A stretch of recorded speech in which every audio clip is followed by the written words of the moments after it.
She is the Vice President of HR for ONR, Inc., which operates in 5 states. In her spare time, she enjoys working as an adjunct faculty member at both Concordia and St. Edward's in the business departments. Since joining Concordia in 2006, she has facilitated a number of undergraduate and graduate HR courses. Her volunteer activities include numerous board appointments over the past 10 years.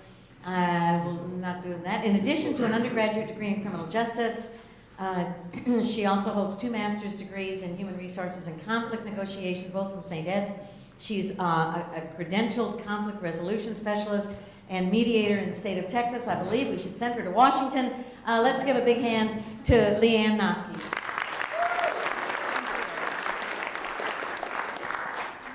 All right, how's everybody doing? Good. I'm so glad you're all here, and I'm so glad this wasn't at 8 o'clock in the morning, too. Everybody have trouble getting here with the traffic? 2 accidents. 2 accidents. I live in Onion Creek and came from Onion Creek, and I was like, oh my God, good thing I gave myself 2 hours to get here. You gotta love this traffic, right? So one of the things that Kathy just talked to you guys about was networking, right? Austin is a very small town, you guys, okay? I'm looking around the room. I think I recognize a couple of you folks. But in the human resources world for this city, it is very, very small, and we know everybody, okay? So for all of you guys sitting in the back, you might want to find a place beside all these other people, because there's lots of empty spaces so you can network. That might be a good idea, right? My name is Leanne, and a little bit about myself. I started out my career right out of college. Actually, I was pulled out of college in my last year of undergraduate. And I was a police officer for 15 years. When I left the police department, I was looking for a different career, something else to get into. And human resources seemed like something that was really interesting, right? Human resources is about human behavior, looking at behaviors, coaching employees with their different behaviors, and that's basically the only difference is you're not handcuffing them and making them do what you want them to do, right? So I started in human resources. I worked for the Department of Criminal Justice. So I trained, anybody in here have a probation license? Not on probation, but like a probation license. Okay. If during the time that I worked for the state, I would actually train probation officers to be probation officers. So that was really interesting. And when I left there, I went and worked for Foxconn. So anybody that's an engineer in this room, I don't know if you know this, but Foxconn's US headquarters are here in Austin. So people don't know that. Their trade name here in the US is Foxconn, but they're actually called Hanhai Logistics. So if you have any Lenovo, any Dell chassis, which is the thing that's underneath your table for your computer, okay? Or any cell phone, literally any cell phone. If you flip on the back of that and you see a little FC, that's actually their trade name in the US. It's 800,000 employees worldwide, and I was their global director of human resources for about 4.5 years. When I left there, I went to work for the Central Texas Food Bank. Is anybody familiar with them? Okay. So if anybody's hunger insecure, go to their website. There's lots of information on how you can supplement your groceries every week with no identification or verification of your income or anything like that, so check that out. I just recently left after 6.5 years working for the food bank. I left in September, are we in 2018? So September of last year, and I started with ONR. Has anybody ever heard of ONR? You have? That's more than I did before I applied for it. So there you go. And you guys were talking earlier about job boards and Indeed and how they extract the information from different websites. So ironically enough, ONR had posted a job at Concordia University, and although I'm not a student there, I'm an adjunct faculty. I've been there 13 years. And I had one of my colleagues call me and say, hey, there's a job opening that you might be interested in, because I had decided I was taking the rest of the year off, you know, because I've worked all my life since I was like 15, and I wanted some time off. And so my colleague called me and said, yeah, you don't seem like the type of person that would want to take 3 months off. There's this really cool job that just came up in the medical arena, and I knew that that's not an area you've ever worked in, but you might be interested in it. Take a look at it, okay? So went on the website. Within 2 weeks from the time that I applied for the job, I was starting my new job. So it was pretty quick. And everything that Kathy talked about earlier is really important with the networking, with the internet, with the keywords, with all of that stuff, but we'll talk more about that. So now I work as the vice president for our organization. We are located in 5 states. I've only been there 3.5 months, so I think I know all of the states so far, but I haven't visited them all yet. The majority of our employees are in California. So Northern California, mostly centered around the Bay Area. So what we do, if any of you in here are occupational therapists, speech language pathologists, or physical therapists, let me know.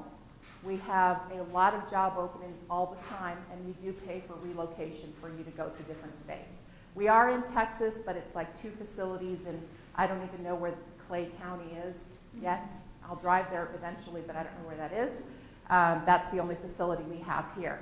So what we do is we place these professionals into skilled nursing facilities, into hospitals, into clinics.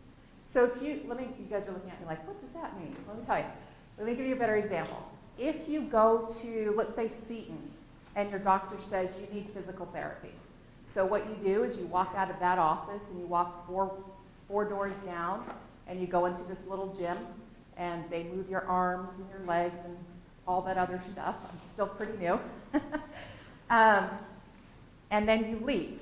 You would never know that those professionals that were helping you don't work for that hospital or don't work for that clinic. They work for a medical provider, and we're one of the major medical providers in the country. So that's what I do. All right.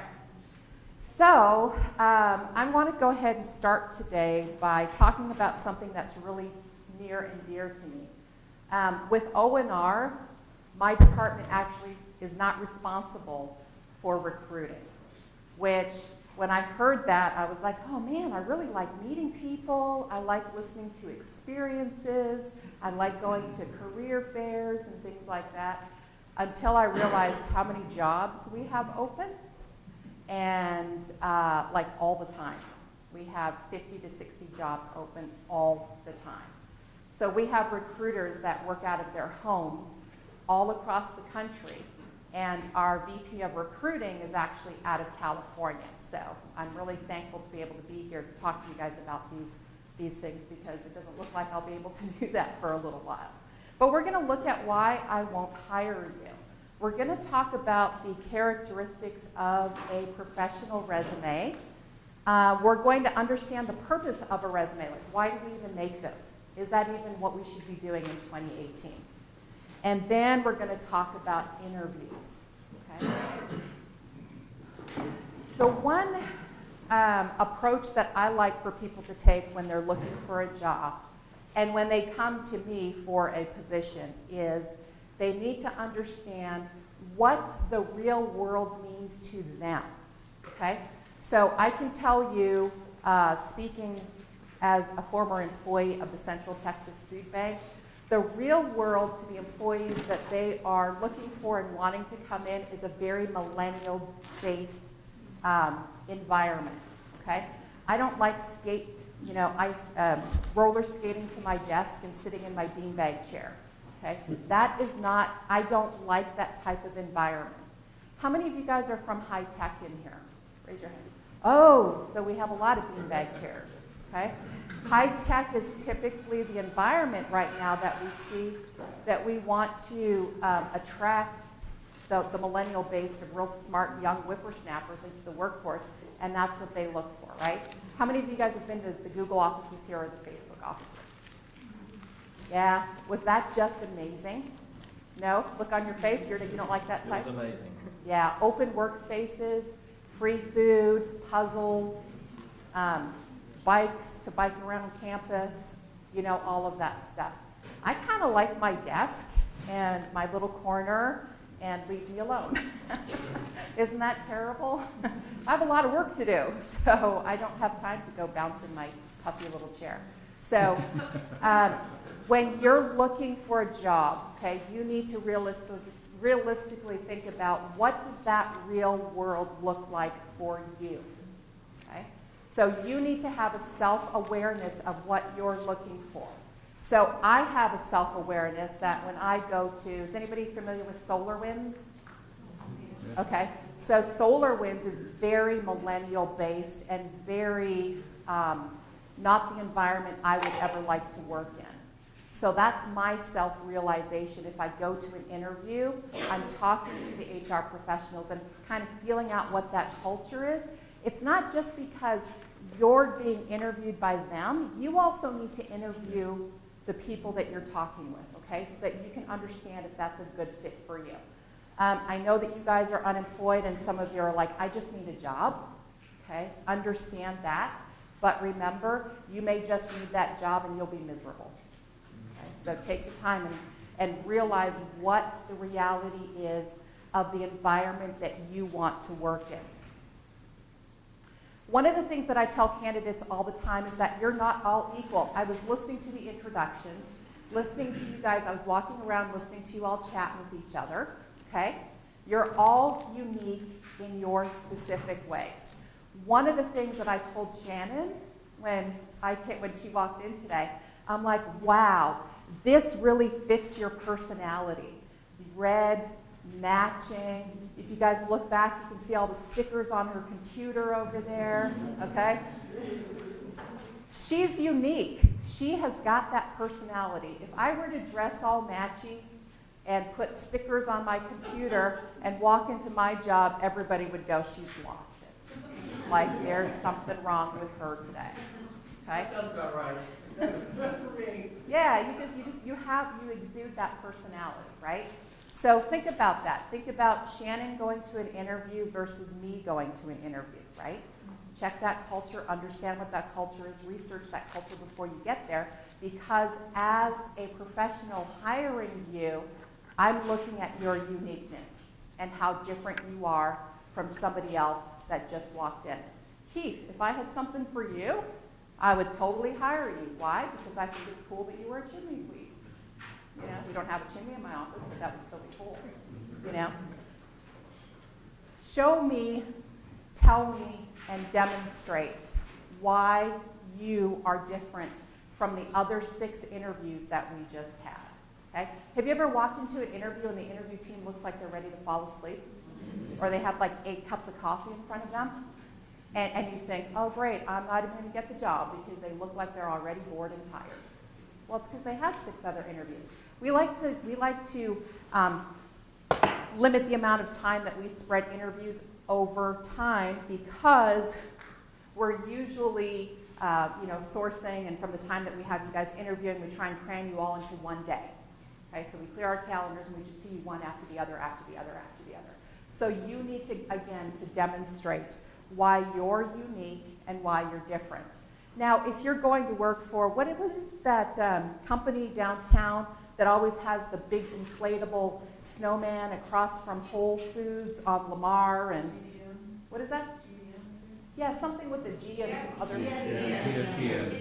Okay, it's a marketing company, right? Oh, I should have asked, where are you, the marketing guy that came up and said, I need a job in marketing. There you are, Bob.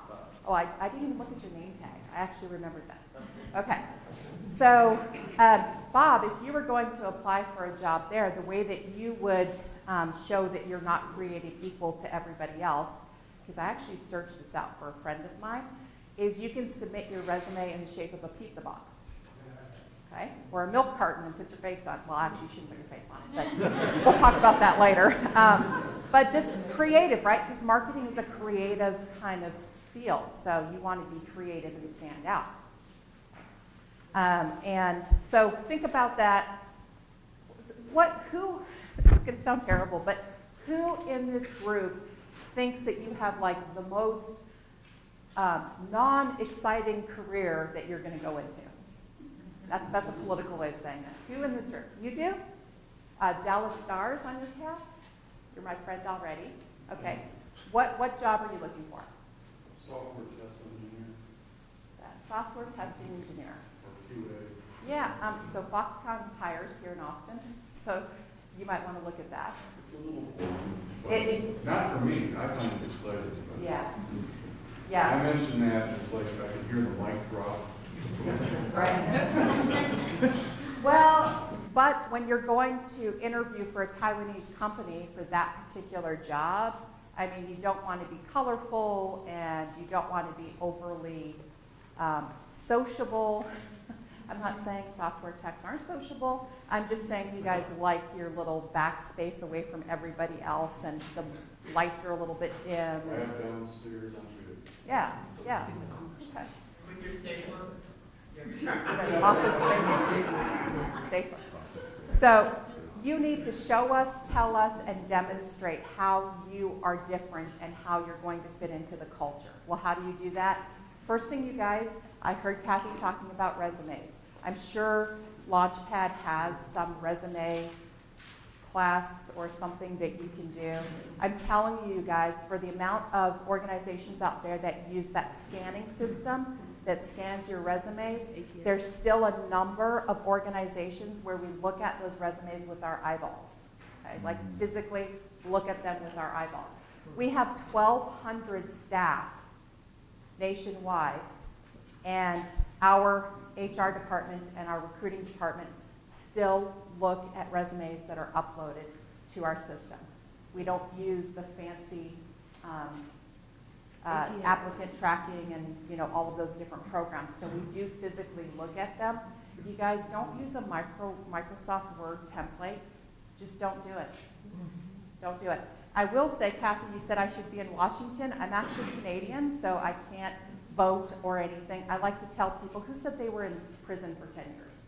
Okay, so I like to tell people when I'm going in and, the aggressive volunteers are telling me, you need to vote, it's your responsibility. Come over here, and they're dragging you over. I always say, I can't vote. And they go, well, why can't you vote? Well, I'm a convict. And they leave you alone. So I can't go to Washington, D.C. and vote for anything because I can't vote in this country. But going back to the resume. So we physically look at the resumes, you guys. Okay? So don't use the Microsoft Word template. Do you value yourself? I only heard one person say sure. Oh my gosh. Do you guys value yourselves? Yes. Okay. So that shows in your resume.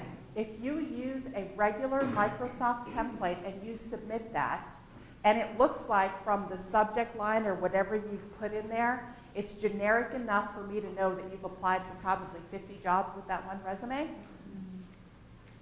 that doesn't make me believe I don't feel the passion in you for you wanting to work for me. Okay? And that starts with literally the way that your resume looks. Okay? So how many of you have a resume that looks like that on the left? You don't have to pick up your hand if you don't want to, because I don't want to embarrass you. Okay? Okay, unless you want to. So on the left, that's pretty standard. That's what we see. I can tell you guys, I'm looking for the resume on the right to bubble up to the surface, because that shows that you took the time to research my organization, what we do, and you took the time to make a resume specific for the job that I posted. So you should have one resume for every job that you apply for, not one resume for 50 different jobs that you send out for. Now, it might be easier for you to remember which one it is, but just keep yourself a little folder so you remember where you put the resume to. And one of my biggest pet peeves is when I call and somebody goes, what job? Who are you again? And, oh, I will call you when you remember who you contacted. You know, I'm not that mean, but I'm very creative in what I say back. So start with your resume, you guys. Your resume needs to get noticed by employers. And if it looks like the one on the left, that's just status quo, and you've done the minimum to get your resume out there. Now, if you're truly not looking for a job, then do the one on the left, because you won't get an interview, okay?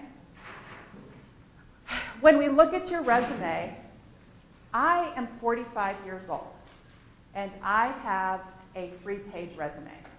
And it amazes me when I go to sessions where everybody says, make sure you have your resume on 1 page. And I'm sorry if that's what they're telling you. I guess I should have asked you guys first. But unless you've only been in the workforce for 10 years or so, you should have a regular sized resume so that we can look at what your experience is. And if it's only 1 page, I mean, unless you have you're in the military for 20 years and you're just coming out, that's the caveat to what I'm about to tell you. But don't go by this whole 1 page, that's all you need to submit. That's not the case, okay? If you, oh, look at that, it messed it up on there, I'm sorry. I appreciate when I look at a resume for you to be able to showcase experiences that you've had. Not just your job history, you guys. If you have really cool volunteer activities that you've done, or you've worked on a great project, South by Southwest, if you've participated in that, those are all tangible skills that you bring back to the workforce, okay? Put that on your resume. Make sure you have clarity and definition on your resume. What I'm trying to say is I don't want a whole bunch of fluff on there. Somebody give me an example of what you think a fluffy resume would look like.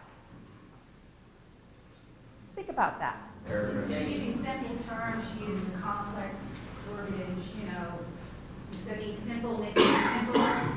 Say something simply in regular language versus using, Yeah. something, depends on what you're going for, though, but. Yeah, exactly. Like if you want to be a professor at MIT, then get your thesaurus out and start using words in there, make sure you know what they mean, because somebody might ask you, and do things like that. But yes, clear, concise, and lay person's information that we can all read.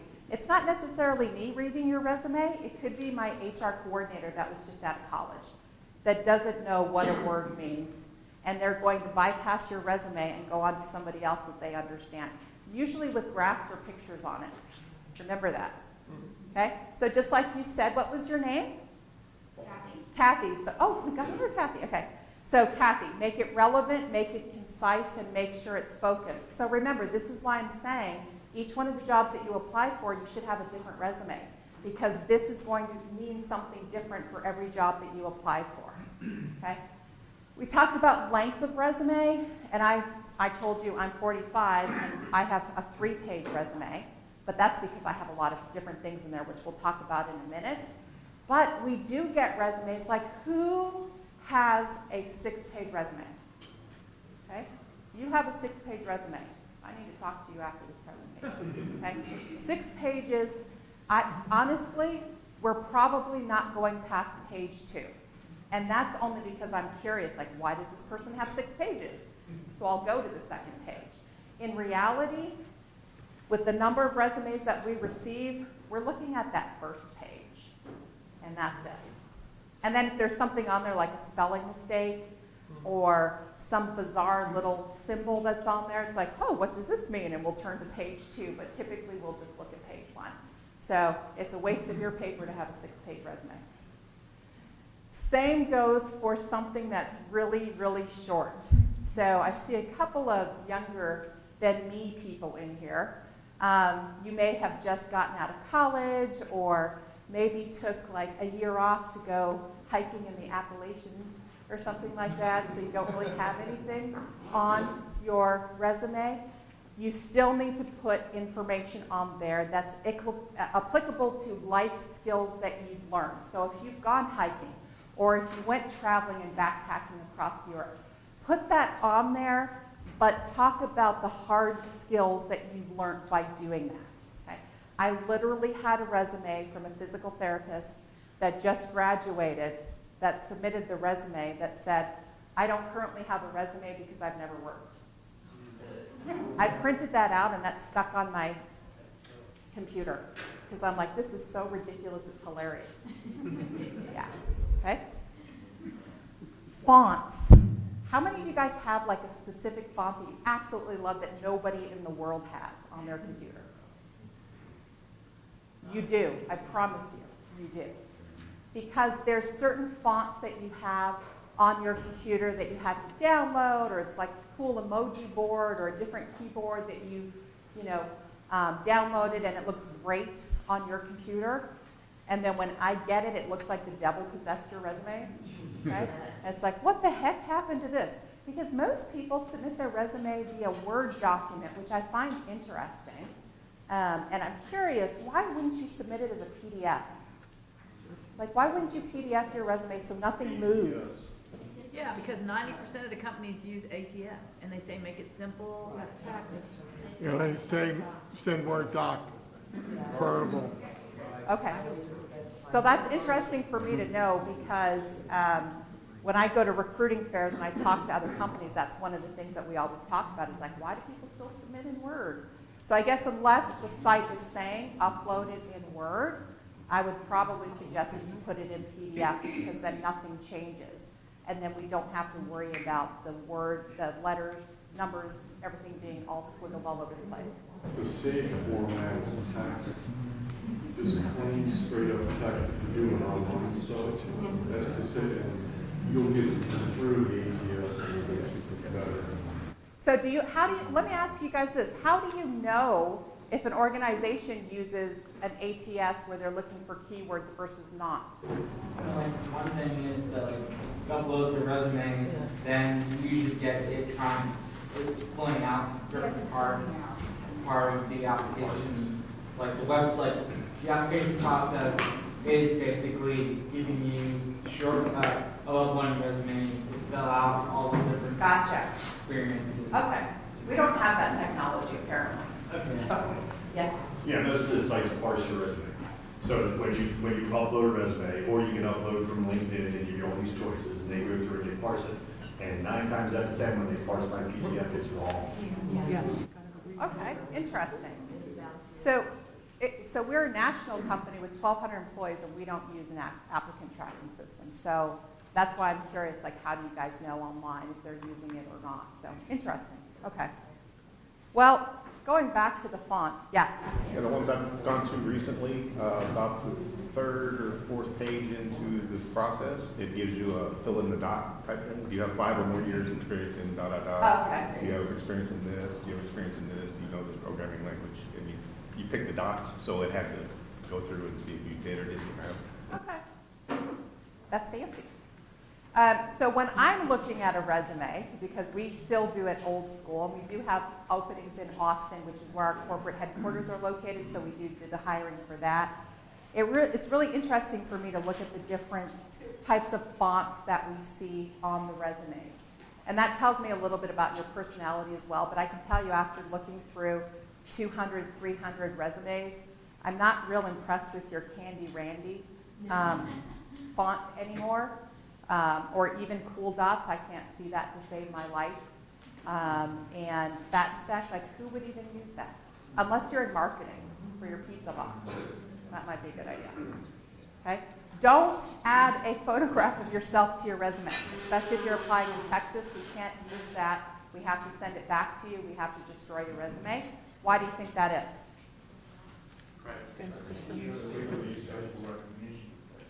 That is one. 2 is you could come back and claim a discriminatory practice against us and say that you didn't hire me because I was purple, and you knew that I was purple and I was 20 years old, 41 years old, if you actually look at the law. Don't put your home address on your resume. Why not? Well, not necessary, but what do employers, what do I do? I discriminate. You say don't make the drive if you're a tailor. Absolutely. Right. I will 100%, or I'll say, God, they're going to be late for work all the time. They probably want to telecommute from home. Those literally are things that are going through our heads when we look at your address. Yes, you first, and then you. I run across a lot of online applications that make that a requirement. You actually put your address in it. Well, you could do that, but then you could also, I'm not a lawyer by any means, but if that were me, I would say if you didn't hire me that you were discriminating because of my geographical location. Yes, ma'am. What about your city and state and zip codes? Did you put that on there? Well, I'll Google your zip code and I'll know exactly what area you live in, and I'll still discriminate. Pardon me? No. No. Why does your employer need to know where you live? Yeah, that's what I was Well, they want to know if they're local or a lot of times, like, guessing that the employer wants to know that you're a local candidate and then ask for relocation or money or not. So they'll usually put that in the questionnaire in the job posting. They'll say relocation is available or relocation is not available. So all I'm saying is from an employer's perspective, we're discriminating. We're looking at where you live. Okay? So for my office, we're off of 360 by Westlake High. And when I'm sitting on that road from Mopac down 360 in the morning going, oh my God, this is taking me like 40 minutes to go this 3-mile stretch of road, I often sit there and think, man, what if we hired somebody from Kyle or Buda? How long would that take them to get to work? Yes, ma'am. But there are some online applications that information is required, and you can't continue with the process. You've got to enter that information. So if I were a They candidate, want high school dates, they want all of this, and they should be asking that for obvious reasons, but you can't continue with their application process if you don't put that required information in. Yeah. You don't have to have it on your resume, I think is what she said. No, I know, but I you're think gonna be that's what she was saying, well, and resumes, but what if you have an online application and they don't want a resume? It's not like legally, that's why they make it an application. An application is binding legally. They can't use your resume and say you lied, but on the application, Right. that's why they make it. correct. So so if it were me, you guys, if it were me and I were looking at that, but I also have the knowledge back in HR and I know why we're discriminating, I'd be like, man, I don't really want to work for them because they're forcing me to fill this field out. They're forcing me to say what year I graduated high school. Okay? Well, they're doing that because they want to know how old I am. But that's legal to ask it that way. So, that's, again, remember I started out by saying, do you value yourself? How much do you value yourself? Look at the culture of the organization. Is that something you want to fit into? These are all variables that you need to take into consideration. Okay? How many of you have an unusual email address? Like swirlyjoe@hotmail.com.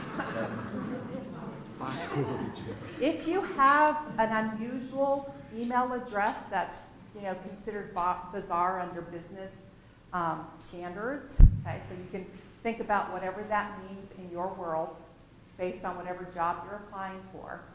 Go ahead and create another free email address with your first and your last name and maybe a number in there, and make sure it's not the numbers that mean something else, okay? So make sure it's generic enough, and that's where all of your employment correspondence goes to. Be real careful about that. Because we have literally, for HR professionals, and there's about 3 of you in this room so far, that we look at that and we laugh about it and we talk about it, and we're not going to call you in for an interview because we've just profiled you and judged you. Okay? How many of you do objective statements on your resumes? Your resumes.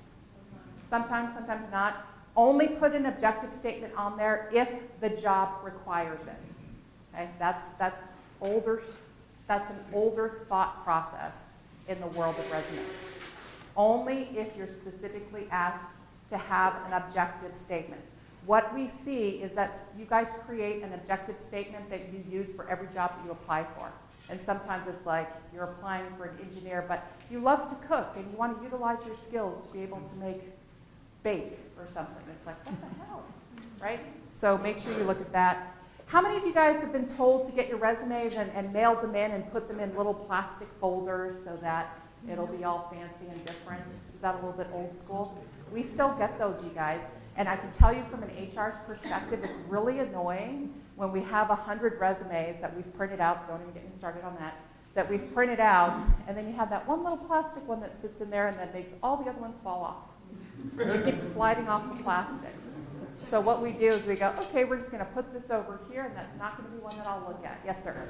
So you said no objective statement, but what about like an about me or something else? Because as an HR person, I mean, it's got to be, it's got to set it apart a little bit, because otherwise all you see is like my name, my email, my phone number, and then go right to my work history, and then that does, I mean, that seems so generic to me. Even the good example resume that had an about me section. Well, so I have an about me section on my resume, but about me talks about my non-religious, non-political affiliations, because once you start sharing information like that in the HR world, we cannot accept that resume, and we have to bounce it back to you, because that's a discriminatory practice for us to know or understand or ask you about your, I volunteer for my church with this, doing this. I volunteer for Planned Parenting, doing this or doing that, okay?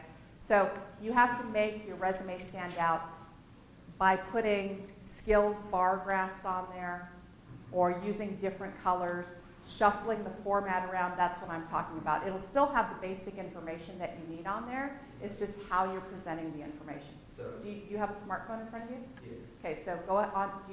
You're not a 40-year-old woman, but do you use Pinterest? No. Okay, so go to Google Images and type in creative resumes. And I want you to look at those. And then we'll loop around. Yes?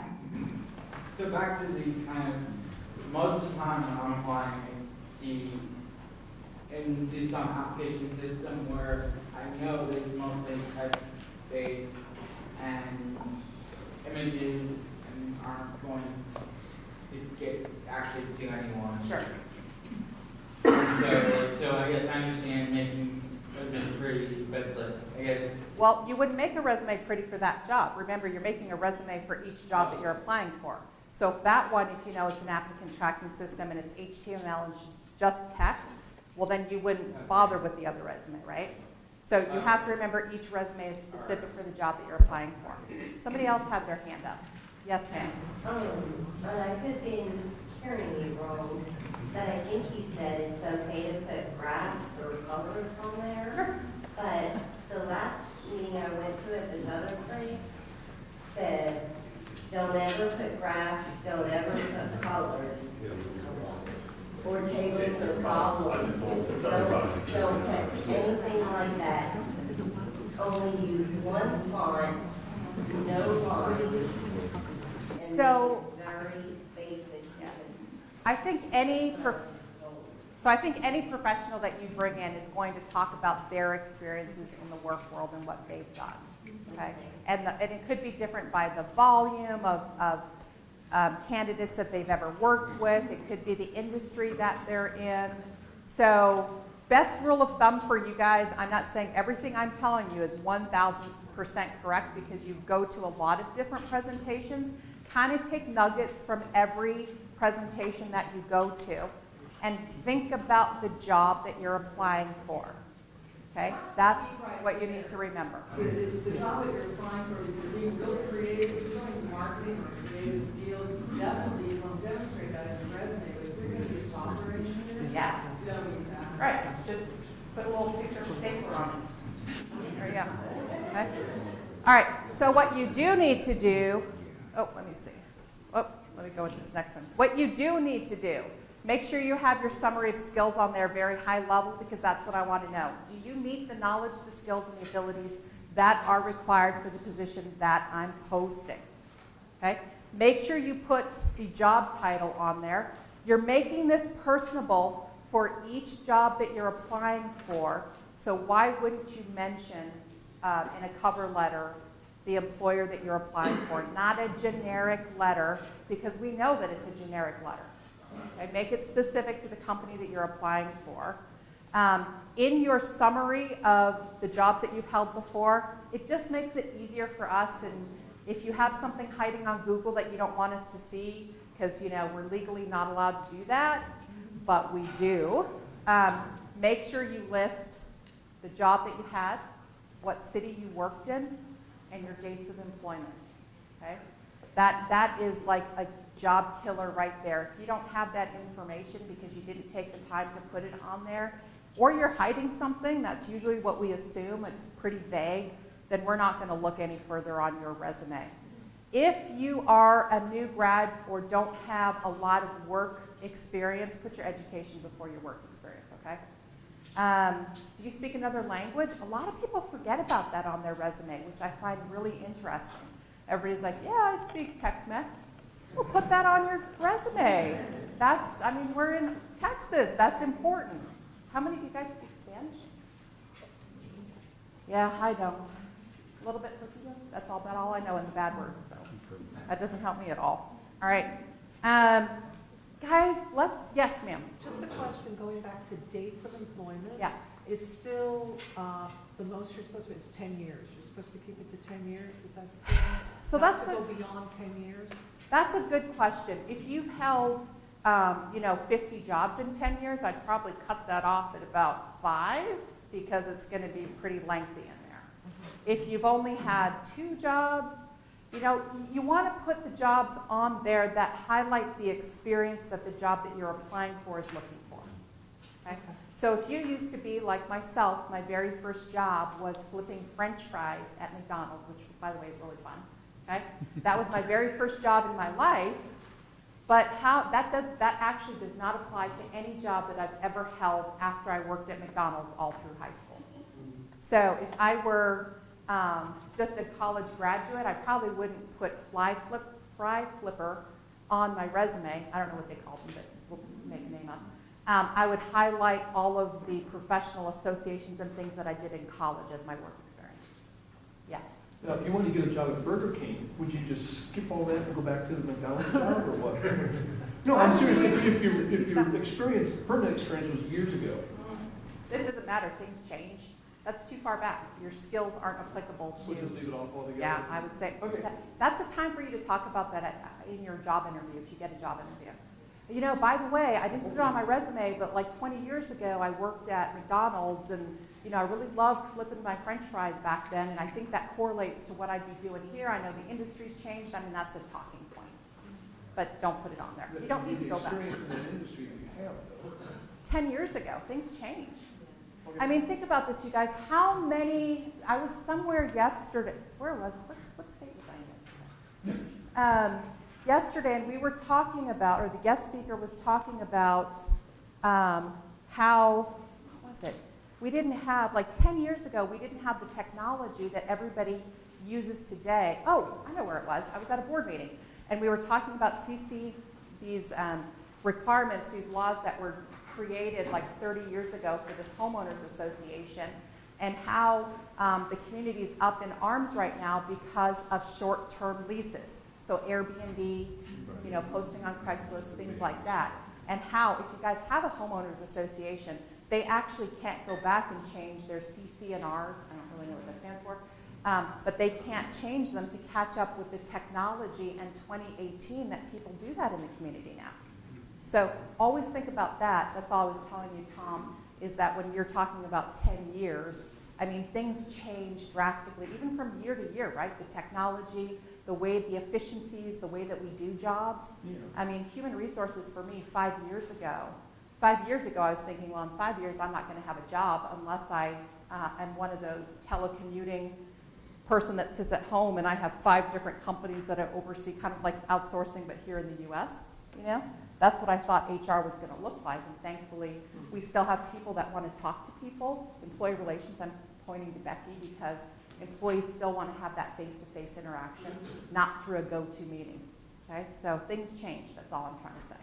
Yes, ma'am. Okay, if you have relevant skills, but they are from the, like admin kind of skills, like clerical and all that, and this job's asking for it, even if it's more than 10 years old, what if you just put a section that says other relevant skills, and you don't tell exactly when and where, but these are things I know how to do.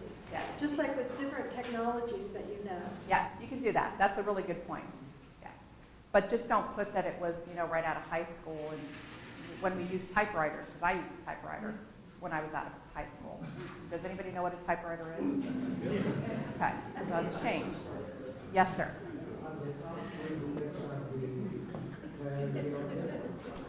You're going to make the priority in the order that you feel is in line with what they're asking for. You can read a job description. If they think education is really, really important in their environment, then put your education first. If they think that, what other soft skill or hard skill is more important, you have to look at the job. Then you can change that order of how you put it on the resume. Which is why, again, I go back to you should have a different resume for every job that you apply for. So somebody asks that is a high-level summary than the work experience, right? Yes. Yeah, that's a good question. So your summary of skills is a high-level description that kind of sucks you in, being the employer, into looking at the rest of your resume. So do you guys remember those little candy machines that had those little sticky hands in them that came in the little eggs? You guys are all old enough to remember that, right? Like you walk into Walmart and they have those. Are you old enough? Yeah. So you walk into a store, you put your little quarter in and you can pull that out, the little sticky hand. So that's what your summary of skills is. It's that little sticky hand that we're throwing at the employer and sucking you in to look at the rest of the resume. That's my visual for you, so you'll always remember it. All right.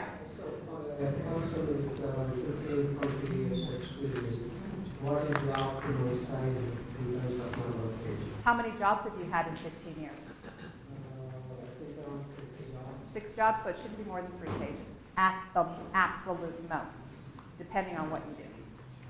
Okay. All right, make sure somebody reads your resume. Look for spelling errors. Sometimes you look at the resume so much that you just don't see the glaring errors that are on there. That is a killer right there. Spacing, semicolon, exclamation, some weird little numerical thing that's in there for no purpose. I would literally sit there and go, I wonder why this is here. What is this doing? Why is this here? Is it like a hidden code on this piece of paper? I waste way too much time staring at that. So don't do it. Yes, sir. I am a little confused about some of the stuff that you're saying. Okay. Some of it correlates with my knowledge and understanding, and some of it doesn't. So let me ask you the 10,000-foot question. Are you directing us to write for a resume for the gatekeeper or the hiring manager? Which is it? Because there are two different entities requiring two different things to stimulate them and interest them. Hiring manager wants facts. They want what you've done specifically, how you can help them in their particular job. The HR person is looking for this other fluffy stuff with fonts and other things on the front of that. I've always been told you know, but I can understand you wanting to do it if that's who you're writing the resume.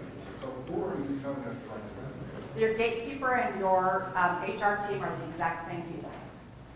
So No, the gatekeeper and HR, yes. But what's different is the gatekeeper, who is the HR person, and the hiring manager. The hiring manager is So thank you for leading me into the next section. The purpose of your resume is what? What is the purpose of a resume? The main purpose is to get an interview. Okay? Who screens the resumes to schedule you for an interview? HR. So, at that point, when you're called in for your interview, and then you're meeting with the hiring manager because you know about the organization that you're going to work for, you've done your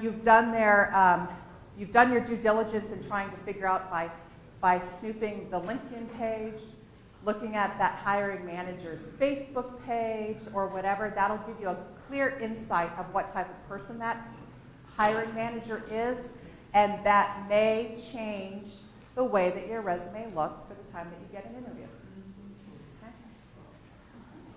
The resume is what we call your marketing brochure, you guys. That talks about what you have to offer the organization, what contributions you can make, what specific needs you have, what specific needs the employer has that you can bring into that organization. Make sure you give whatever resume you've created for that job and you get the interview, make sure your references have a copy of that resume as well. Okay, so when they're called for a reference, they're on the same page literally as what you've submitted. Okay? We just have a couple of minutes left here, but the reason for this is smart cells. Put as much information as you can about situation, action, result-oriented things, accomplishments that you've had in your careers. There's nothing worse than seeing a resume that's just cut and pasted from a job description from your previous job, okay? Because we can tell that that's what's out there.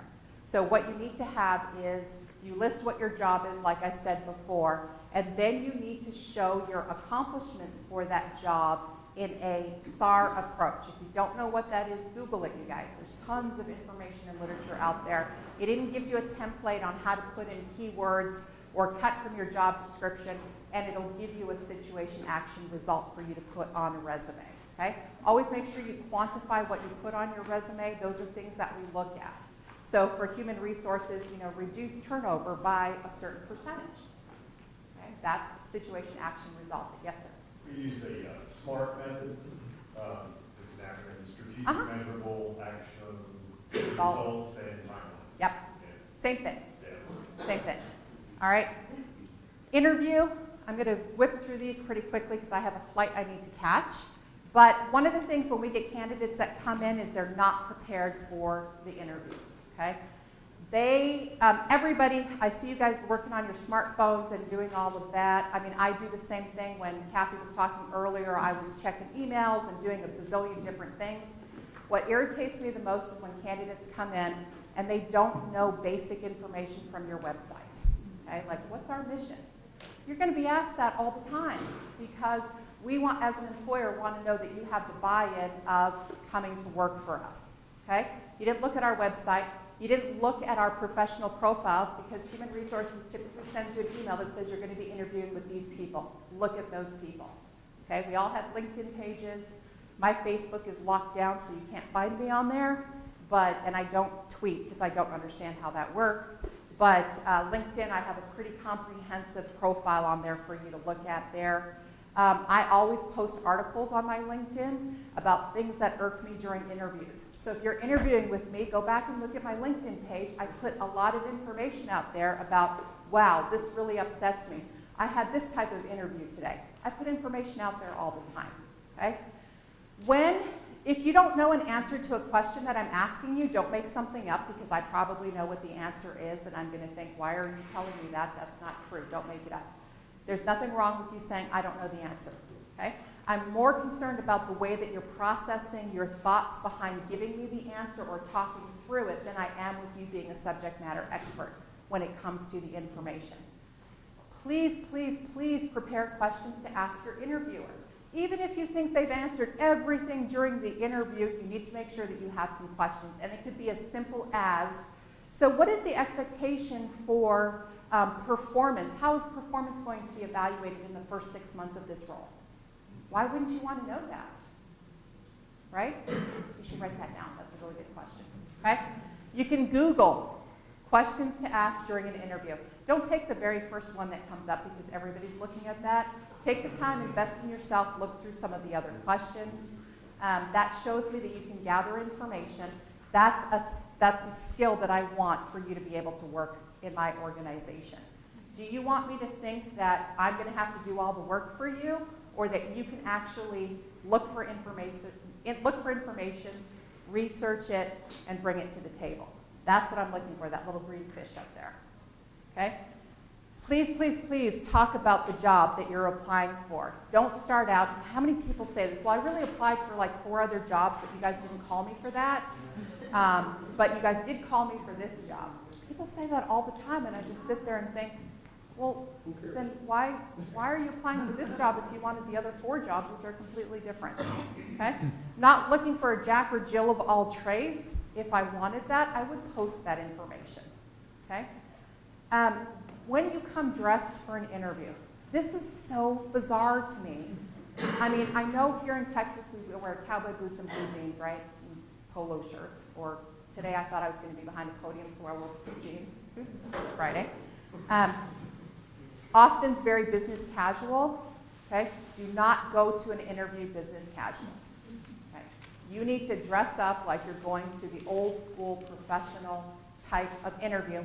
unless the culture of the organization calls for blue jeans and flip-flops and I don't know what else that would be, okay? Know the job that you're applying for, okay? So here I just say jeans, sundresses. I have young girls in the summertime when it's 100 degrees come in sundresses and flip-flops, and I think, why? Why are you coming to a job interview like that? So remember the job that you're applying for. Make sure you always write a thank you note. That could be an email, that could be snail mail, whichever way you want to do it. Don't send a blanket email to all 8 interviewers that you interviewed with in the same email. That's disingenuous. Saves you time, but you don't believe in yourself, and you're not taking enough time in yourself to be able to thank each one of the presenters that you met with. If you didn't get their business card or they didn't give you one, then you need to reach out to your human resources department or your recruiter, and they can share that information with you. Okay?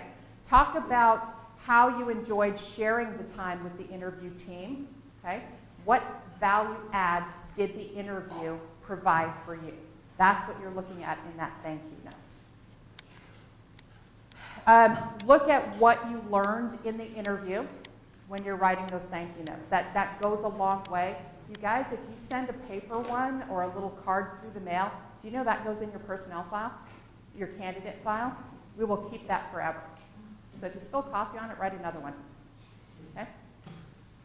The purpose of that thank you note is you need to tell us why we should hire you. Like all of these reasons that we saw in the interview, and if we had any hesitation, that thank you note confirmed that you are the person that we want to hire.